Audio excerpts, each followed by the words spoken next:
In this vocabulary lesson, we're going to look at essential language used when talking about transport.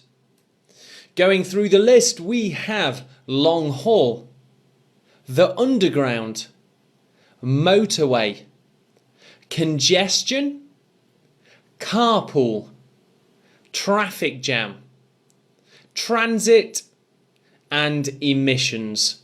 All quite interesting pieces of language for talking about transport. And first up, we have long haul.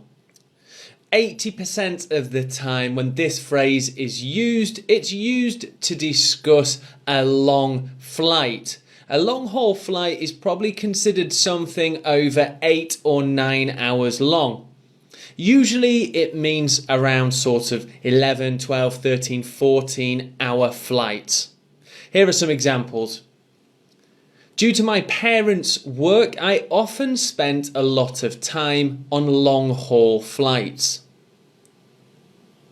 The trip from France to Japan is very much a long haul trip. So here we have long haul. Again, it's mostly used when talking about flights. Now we have the underground. This is a very British expression, and I believe some other native English speakers would maybe not understand this, but it's a noun that we use to or we give this noun to our tube stations or our subway stations. The underground in London is called exactly that. It is the underground. The underground system in London is the oldest subway network in the world.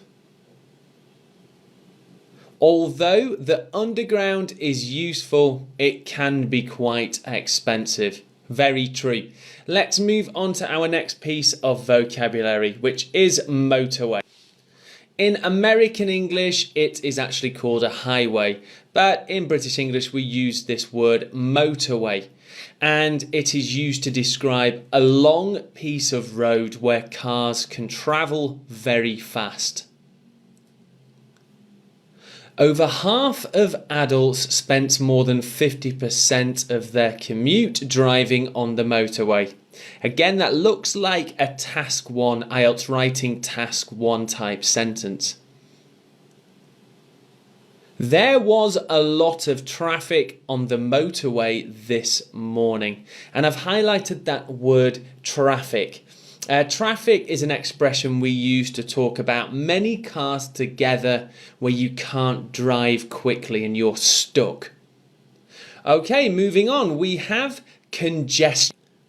Now, congestion is usually caused by traffic. Congestion is similar in a way to traffic. There are lots of cars together, and we use this word congestion to describe not being able to drive quickly and being packed together, jam-packed, if you remember that from the last vocabulary lesson.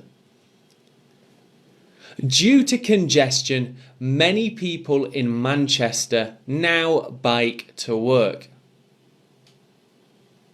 Many people believe that congestion has caused a steep rise in pollution in the city centre. Congestion, too many cars to travel properly.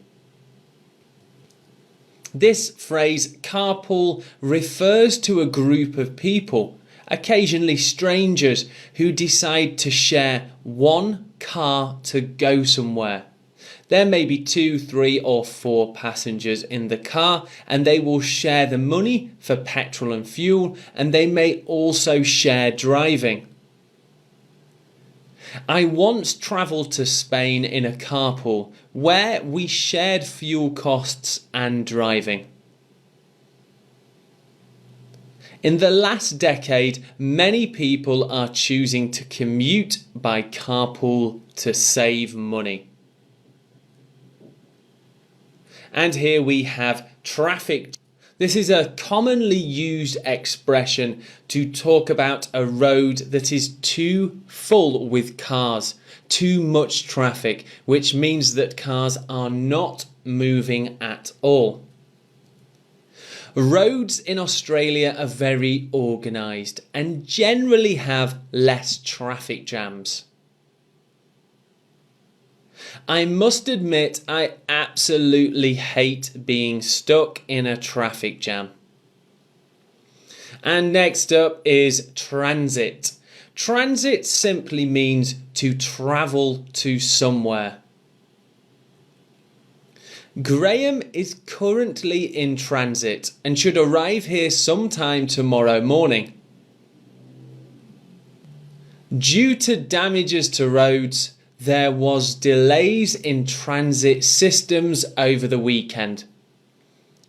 That's a common collocation, transit system, whether it's train, underground, buses or anything else, a transit system. And here we have emissions. Emissions refer specifically to the pollution that cars and buses and other modes of transport give off. The rise in emissions over recent years has led to some health problems. The government is trying to cut emissions by promoting riding bikes. Again, this is a common collocation. If emissions are falling, we say cut emissions. If you're trying to lower the emissions in a place, you want to cut emissions. Okay, here is your vocabulary list for words associated with transport. Have a go at using them in your speaking and your writing. See you in the next lesson.